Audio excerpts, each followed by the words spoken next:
Good afternoon, everyone, and thank you for tuning in to our late afternoon update. I'm Victoria Holmes here in the digital studio. Our first story, how scammers are taking advantage of COVID-19. Contact tracing is one of the many ways public health leaders are trying to slow the spread of COVID-19 infections. Scammers are taking advantage of these efforts to steal people's personal information. The scam artists are sending messages through text, email, and social media. Those messages claim targets have come into contact with someone who has tested positive for COVID-19.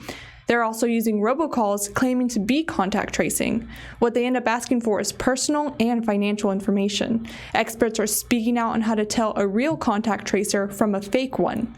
A real one will likely call you and identify who they are and who they work for.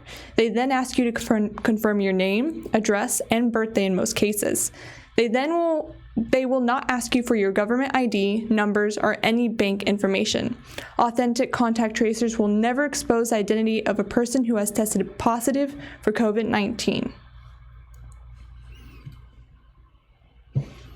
Americans are battling all sorts of problems due to COVID-19, and now they're having to add housing to that list. Our DC Bureau has more. Connecticut Senator Richard Blumenthal says the COVID pandemic has pushed the nation to the brink of a housing crisis. Beginning this month, Americans are without any protection against excessive and abusive eviction practices. The federal eviction protection expired late last month, and Blumenthal says without an extension, he's concerned many Americans will be forced out of their homes. This humanitarian crisis is avoidable if only we take really substantive action. Blumenthal says right now the next COVID relief package doesn't include an extension of the federal eviction moratorium. But earlier this month, President Trump attempted to take matters into his own hands with an executive order. We are stopping evictions. We're not going to let that happen. I believe we will cover the eviction issue. It has not been a big problem so far, but we will cover that. But the executive order doesn't provide funds to help homeowners. It only urges the Centers for Disease Control and Prevention and the Department of Health and Human Services to study whether action is needed on the issue. Here's a news flash to my Republican colleagues and the president.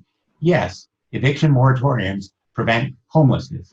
Yes, Americans need it because they lack the income and jobs to pay their rent as well as mortgages. Instead, Blumenthal argues the Democrats' HEROES Act is the right solution.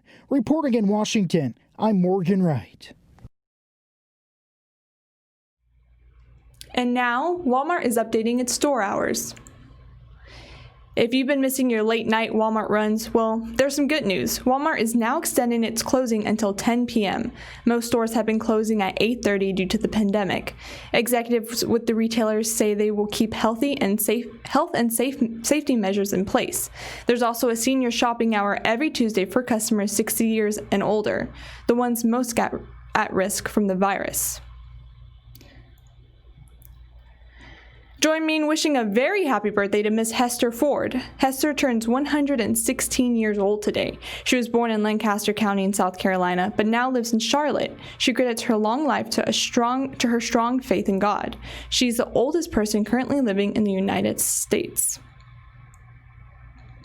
If you're fishing for something fun to do this weekend, you might want to add this to your agenda. Tomorrow is the 27th annual Sneeds Ferry King Mackerel Fishing Tournament.